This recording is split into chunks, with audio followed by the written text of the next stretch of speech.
Ok, c'est quand tu veux. C'est bon?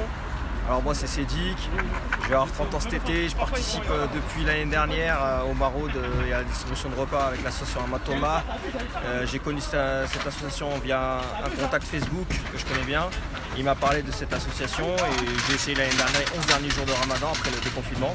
Et depuis ça m'a plu, je suis revenu cette année participer aux distributions de repas et voilà, je viens du 78 mais bon ça me fait plaisir de venir donner un coup de main. Ça fait toujours plaisir d'aider les gens et voilà, ça nourrit l'âme, ça nourrit l'humain et ça apporte de l'expérience. Et en plus de ça, on occupe ces journées de Ramadan avec des bonnes actions. C'est très important d'être dans l'esprit du Ramadan en plus.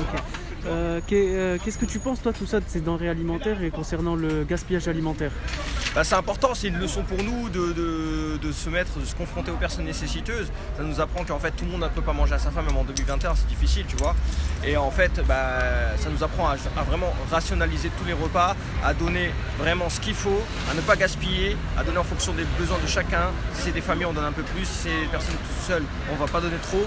Et de toute façon rien n'est gaspillé quoi qu'il arrive parce que même ceux qui n'ont pas été distribués les repas se retrouvent à être maraudés aux portes de Bagnolet et de la Villette aux migrants et je sais qu'ils le feront très très bien le soir après que tout ça est fini, ils vont à la porte de Bagnolet, ils vont à la Villette pour pas gaspiller en fait les repas.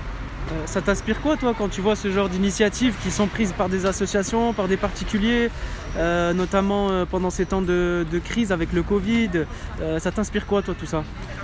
Qu'il y a de l'humanité, que de toute façon on peut pas aller loin tout seul. Ensemble on va plus loin, tu vois. On va plus vite tout seul certes, mais ensemble on va plus loin et qu'on a toujours besoin de quelqu'un. Dans la vie on a toujours besoin de quelqu'un. Il y a des moments où on a tous des creux, des moments où on est dans le dur, dans le mal. Et on a toujours une oreille attentive, une main tendue, de la générosité, de la solidarité. Ce mois de Ramadan permet ça. Et le fait qu'on soit en crise sanitaire, ça nous a encore plus permis de nous recentrer sur nos besoins, sur nos problèmes vraiment essentiels de vie. Où on n'accordait pas assez de temps aux gens nécessiteux, on était trop dans un confort, on ne voyait pas suffisamment la galère, la misère et ce corona, ce petit virus minuscule, microscopique nous a permis de voir à quel point on était dans un monde parallèle, on était dans un monde de confort où il y avait vraiment de l'opulence, on était là, on ne voyait pas ce qui se passe autour, là on voit des misères, on voit les gens sans technologie, sans sortie, sans restaurant, sans bar, sans cinéma et là on voit la vie ce qu'elle a de plus essentiel, c'est-à-dire manger, dormir, aller travailler, s'occuper de sa famille, renouer des liens avec des contacts perdus, faire attention à la France d'en bas, celle qui souffre. Là, il y a de plus en plus de crises, des étudiants qui souffrent. Et là, ça nous permet justement de se dire qu'on a finalement pas tant de malchance que ça dans notre malheur.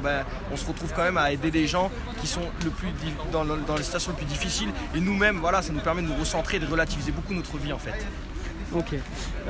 Justement, quand tu dis que ça nous permet de relativiser notre vie, est-ce que tu trouves toi qu'il y a eu des changements par rapport aux années précédentes où on n'avait pas le Covid?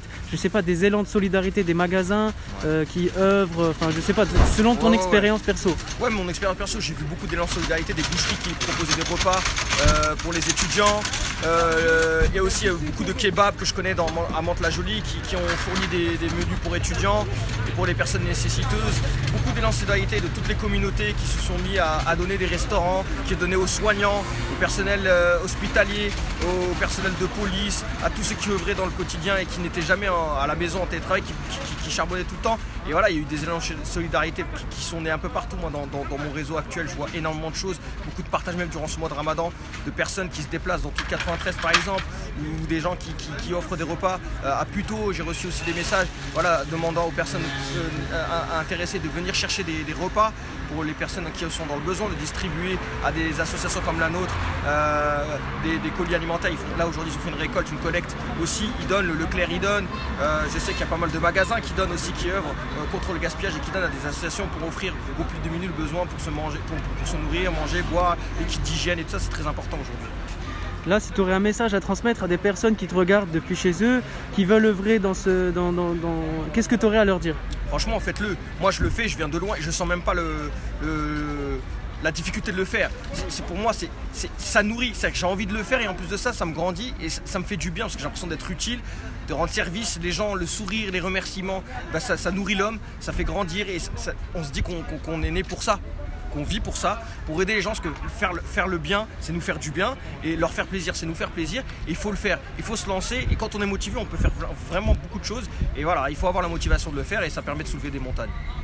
Super. Pour conclure, un message, quelque chose? eh ben, il faut continuer de vivre. De toute façon, tout ça c'est temporaire, on a des épreuves. Et de toute façon, quoi qu'il arrive, si on est croyant ou pas, on sait que les épreuves sont là juste pour nous éprouver et qu'aucune épreuve n'est faite pour nous détruire. Au contraire, pour nous tester. Et aucune âme est soumise à aucune charge trop lourde pour elle. Il faut se battre, il faut continuer à vivre. Et cette épreuve est là pas par hasard. Elle est là pour nous enseigner justement que la vie n'est pas qu'un long fleuve tranquille et qu'il y a des difficultés à surmonter. Qu'il n'y a pas que le confort, c'est bien le confort, mais il ne faut pas s'y attarder. On est éphémère, on n'est que de passage sur terre.